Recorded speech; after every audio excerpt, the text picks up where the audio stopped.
You are such a terrible person. Get out of here right now. I don't even want to see your face. My husband, who believed my mother-in-law's lie, said that and kicked me out of the house. My mother-in-law was laughing at me from behind. I don't care anymore. If he's going to do that, I won't show any mercy either. I'll send you to hell. My name is Amy. I'm a 32-year-old nurse. I've been married to my husband Mason for 3 years. I have a busy job with night shifts, but Mason is understanding and treats me kindly. I'm home. You're late again today. Sorry, one of my patients' condition worsened. It's okay. Being a nurse is tough. Thank you. Sorry, I just bought some side dishes. It's okay. I like those side dishes. I also prepared bread and soup. Wow, thank you. That helps a lot. Mason helps me with these simple household chores. It's really helpful when I'm busy with work. He takes care of me, and I think I was able to marry a good husband. It's been 3 years since we got married, but thanks to Mason's kindness, we still have a very good relationship. I thought we would continue to live happily as a couple and eventually build a happy family with children. However, something happened and our relationship gradually changed. It happened one day. On a holiday, when we were resting at home, Mason received a call from his mother.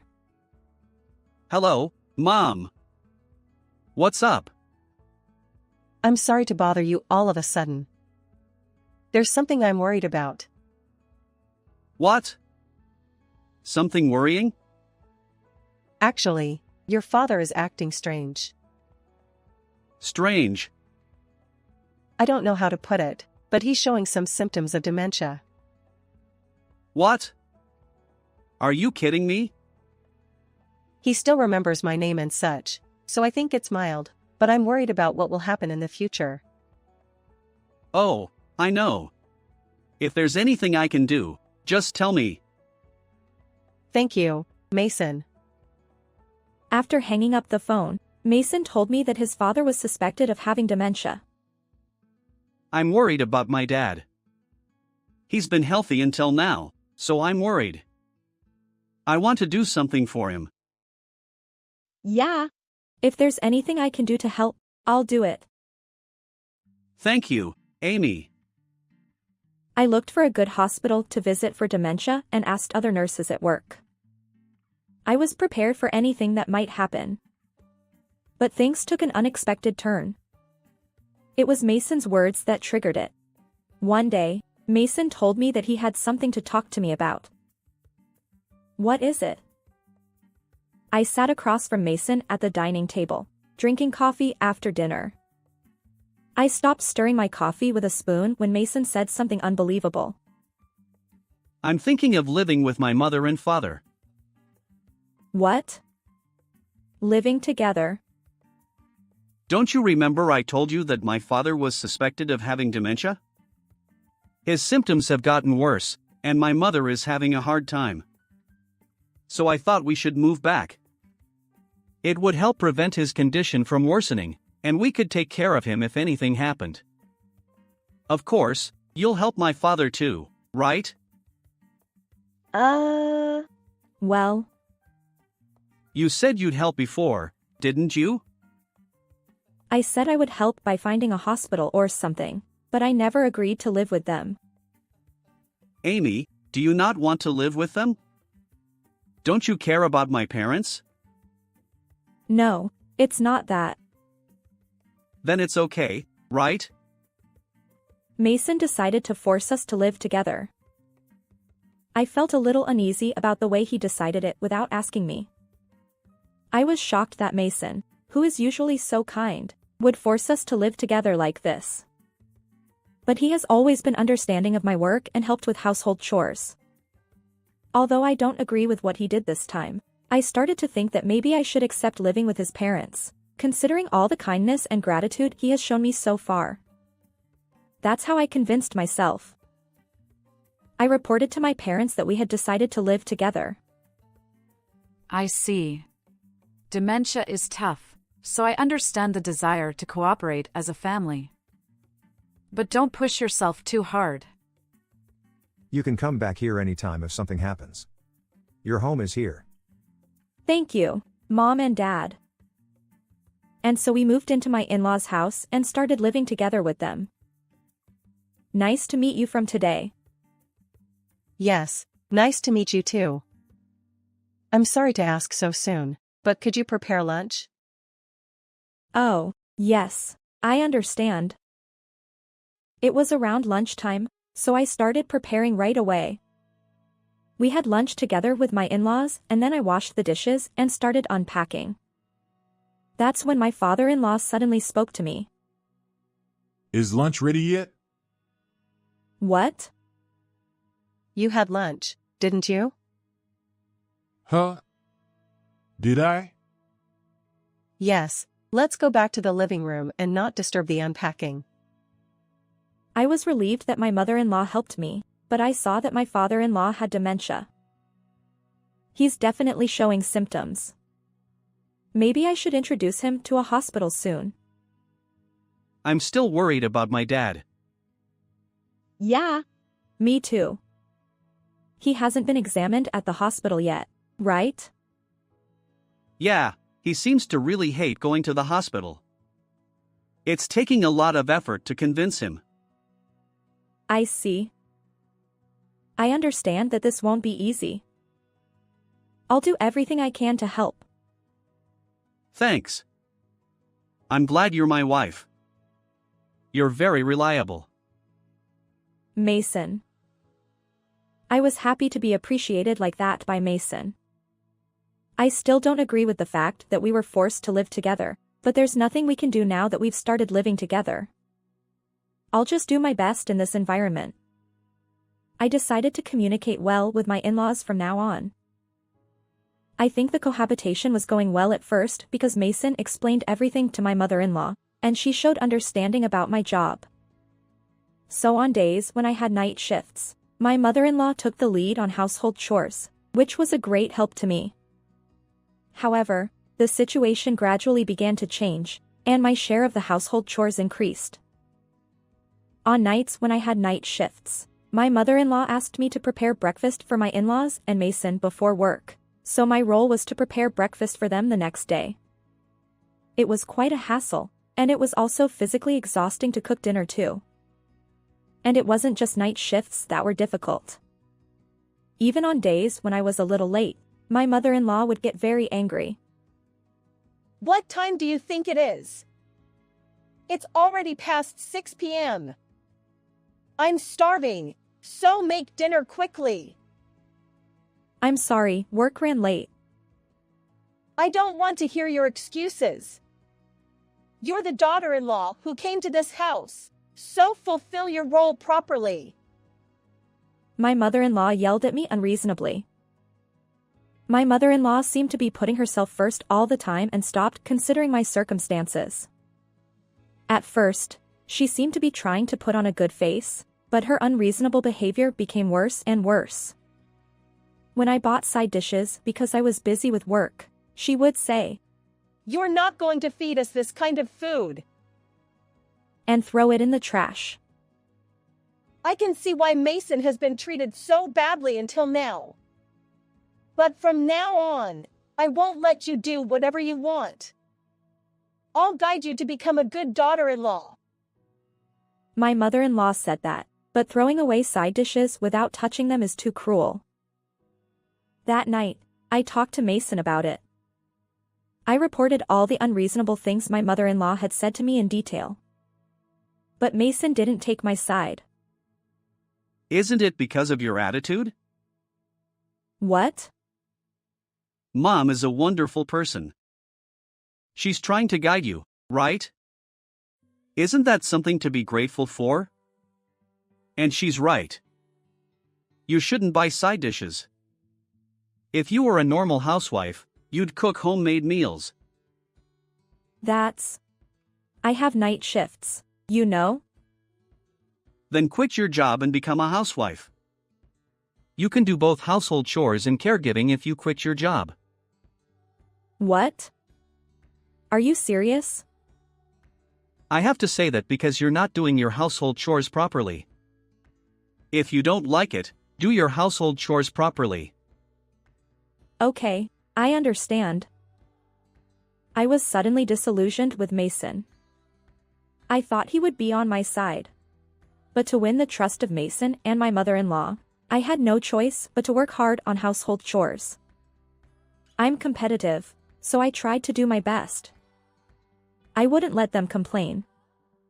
With that in mind, I worked hard to balance housework and work. But my mother-in-law never recognized my efforts. Your cleaning is sloppy. You're slow with the laundry. Your cooking is terrible. You're a terrible daughter-in-law. No matter how hard I tried, my mother-in-law never recognized me. She even started to lie to Mason more and more.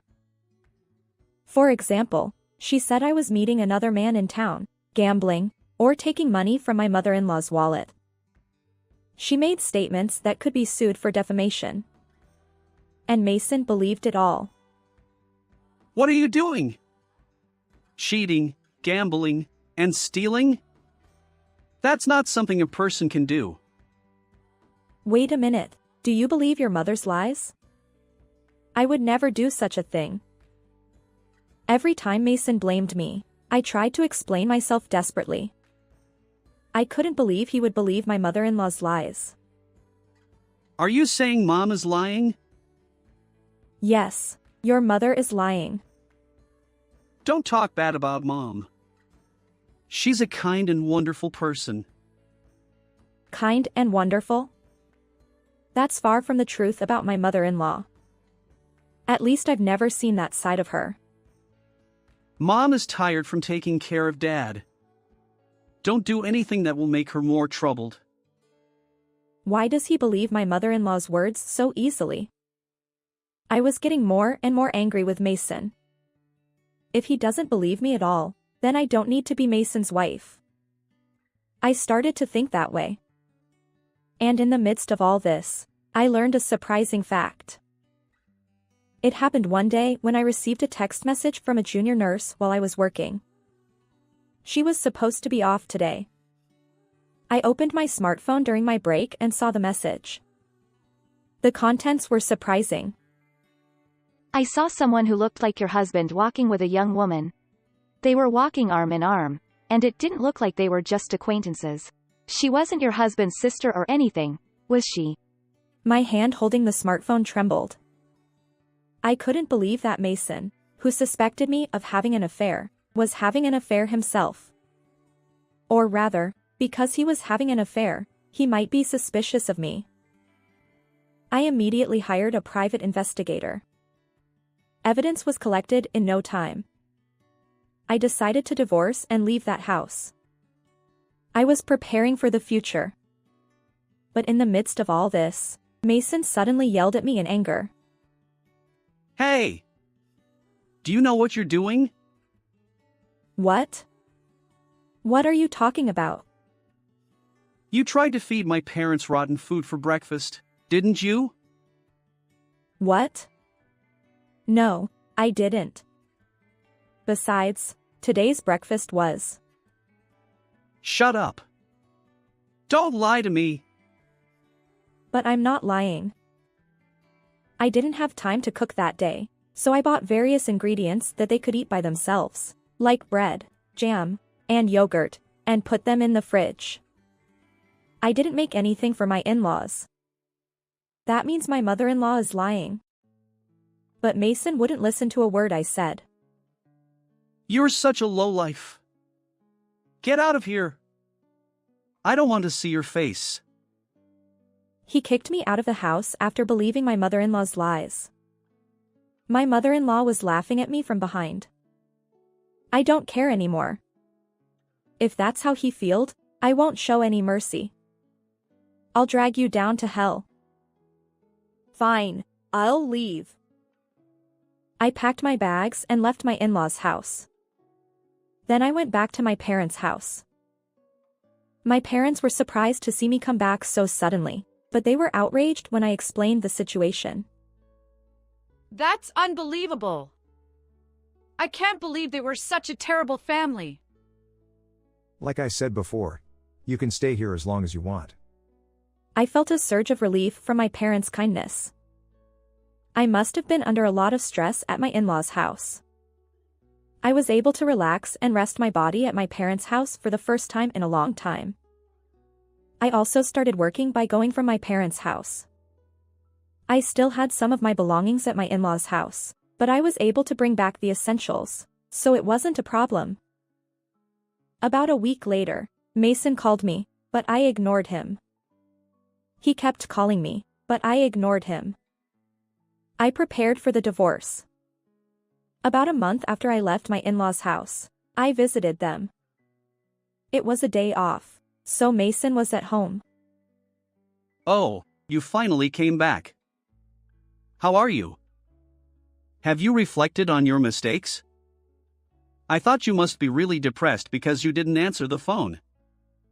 Well, from now on, you'll have to take care of Mom and Dad. He said that to me. And my mother-in-law was smirking with her arms crossed. I'll teach you a good lesson, so be prepared. They seemed to think that I came back. They probably expected me to beg for forgiveness. But I didn't come here to return to my in-laws' house. I came here to divorce. I handed the divorce papers to Mason in front of me. Huh? What's that? What? Mason froze when he realized it was a divorce paper. What do you mean, you want to divorce me? Yes, then please sign here. Hey, wait a minute. It's crazy to suddenly divorce me. Mason looked panicked. And so did my mother-in-law. That's right. You can't just divorce him like that. You have a duty to help us as his wife. I don't need his permission to divorce him in this case. It's an absolute divorce. I can fight you in court if you want. Wait! My mother-in-law was flustered by the word court. And she couldn't say anything else and just froze. I just came to get the rest of my stuff today. Besides, your father's dementia was a lie, right? I heard your conversation from your room the other day. You thought if you said he needed care, I would have to live with you, right? But it worked out well, didn't it? I also heard you praising him for his great acting. So he wasn't really demented, right? That's why he refused to go to the hospital so stubbornly. That's... My mother-in-law was shaken by the fact that I saw through her lie. Ignoring her, I packed up my stuff and left my in-laws' house. And I got in my father's car waiting outside and went back to my parents' house.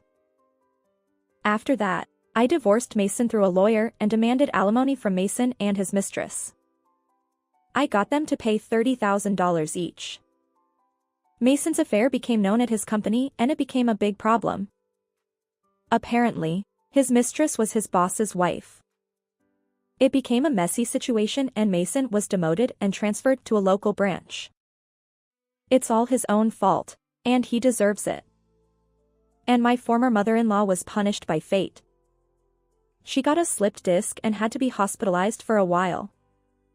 As a result, there was no one who could do the housework. And my former father-in-law had to take care of himself. But he couldn't cook or clean at all. He couldn't cook for himself, so he ate what he bought every day. And because of that, he got sick and had to go to the hospital. They all got what they deserved. On the other hand, I became single and moved back to my parents' house and got a better environment to work hard. So I'm working harder than ever. Thanks to that, I got promoted.